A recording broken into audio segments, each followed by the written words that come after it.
శ్రీమాత్రే నమః. సద్గురు జ్యోతిష్యాలయం వారి యొక్క విశ్వావసునామ సంవత్సర 2025 మార్చి 29 నుండి మొదలు పెడితే మళ్ళీ 2026 మార్చి 28 వరకు వచ్చే ఈ తెలుగు నూతన సంవత్సరంలో వచ్చినటువంటి సంవత్సర రాశి ఫలితాలని మనం ఇప్పుడు తెలుసుకోబోతున్నాం.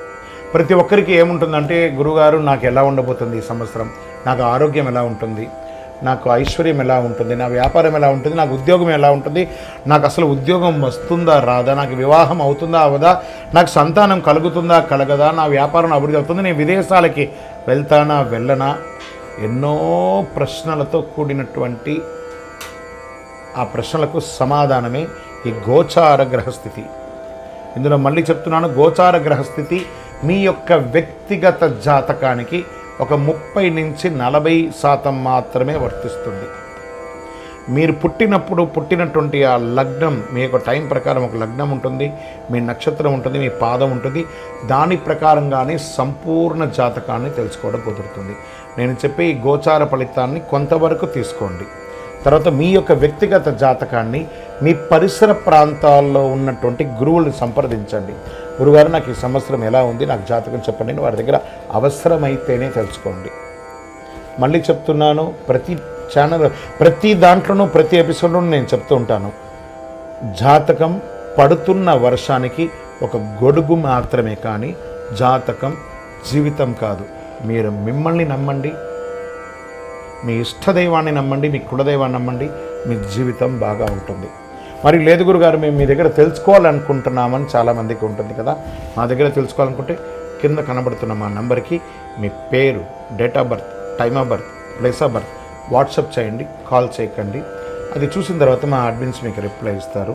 సింహరాశి వారు మఖా నక్షత్రం, పూర్వా ఫల్గుణి నక్షత్రం, ఉత్తరా ఫల్గుణి నక్షత్రం యొక్క మొదటి పాదంలో ఉన్నవారు సింహరాశి వారిగా పరిగణించబడుతున్నారు.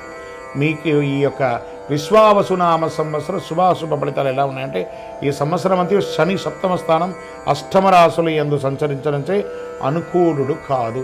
సింహరాశి వారికి ఇది కొంచెం రెడ్ బెల్ అని కూడా చెప్పచ్చు. జాగ్రత్తగా ఉండవలసినటువంటి సంవత్సరం. ఆరోగ్యపరంగా జాగ్రత్త తీసుకోవాలి. ఏదైనా శస్త్రచికిత్స అయ్యే అవకాశాలు మెండుగా ఉన్నాయి. లేదా ఒక్కసారి మీరు డాక్టర్ దగ్గరికి వెళ్ళి ఓవరాల్ మాస్టర్ చెకప్ ఒక్కసారి చేసుకోండి. ఫస్ట్ ఆరోగ్యం గురించి మాట్లాడుతున్నాను, జాగ్రత్తగా ఉండాలి. నెక్స్ట్ వ్యాపారస్తుల దగ్గరికి వస్తున్నా.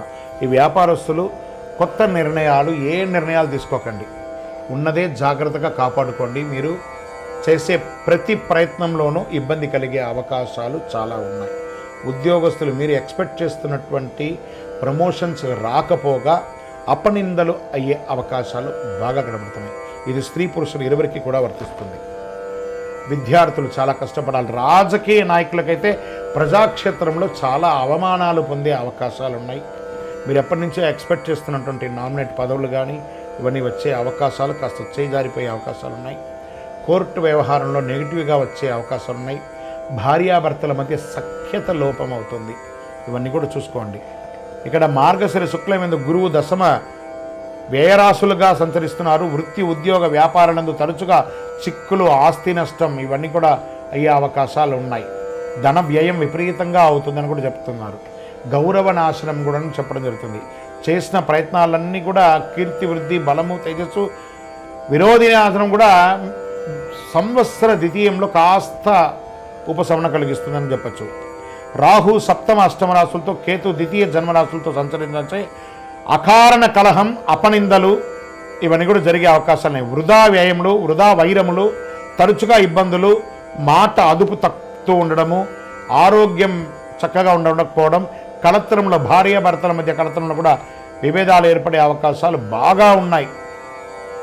జన్మ ద్వితీయ రాశిలందు సంచరించితే చాలా జాగ్రత్తగా ఉండాలి కుజుడు. సరే, నక్షత్ర ప్రకారం ఎలా ఉంది అని అంటే, మఖ వారికి సంవత్సరం తిరిగి భాద్రపద బహుళం నుండి మాఘ పూర్వార్థం వరకు నైదన తారయందు శని, సంవత్సరాంతం నుండి కార్తీక బహుళం వరకు నైదన తారయందు రాహువు సంచరిస్తున్నారు.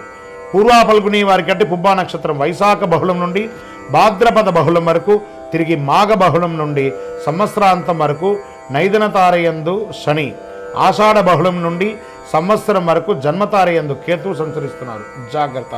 ఉత్తరా పల్గుని వారికి సంవత్సర ప్రారంభం నుండి ఆషాఢ బహుళం వరకు జన్మతారయందు కేతువు సంచరించడం, మొత్తం మీద ఈ సంవత్సరము రాహుకేతు కుజువులకి మీరు ఖచ్చితంగా శాంతి చేసుకోండి.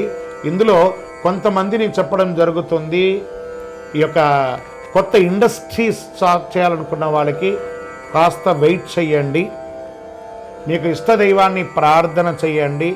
చక్కగా వెంకటేశ్వర స్వామి వారిని ప్రార్థన చేయండి, లేదా వీలుంటే ఒకసారి తిరుపతికి వెళ్ళి కాలునడకగా వెళ్ళి స్వామివారికి నమస్కారం చేసుకొని రండి. మీ యొక్క లక్కీ నెంబర్ 9 అని కూడా చెప్పవచ్చు. మీకు ఉపయోగించే కలర్ బంగారు మరియు పసుపు రంగు మీకు చాలా కలిసి వస్తుందని కూడా చెప్పడం జరుగుతుంది. మీ యొక్క వయస్సు ఎంత ఉందో అన్ని దీపాలను మీ ఇష్టదైవం కులదైవం దగ్గర ప్రార్థన చేసుకొని వెలిగించండి. అతి శక్తివంతమైనటువంటి కరుంగాలి మాలను ధరించండి. ప్రత్యేకించి సింహరాశి మిత్రులారా, మీరు ఈ సంవత్సరం జాగ్రత్తగా ఉండవలసినటువంటి సమయం. ఎందుకంటే మీకు అష్టమ శని ప్రారంభమైంది కాబట్టి శని అనుకూలంగా ఉండడానికి కరుంగాలి చాలా ఉపయోగపడుతుంది. చక్కగా ఈ కరుంగమాలి మాల ధరించి ఆయురారోగ్య ఐశ్వర్య భోగభాగ్యాలతో ఉండండి. విజయోస్తు.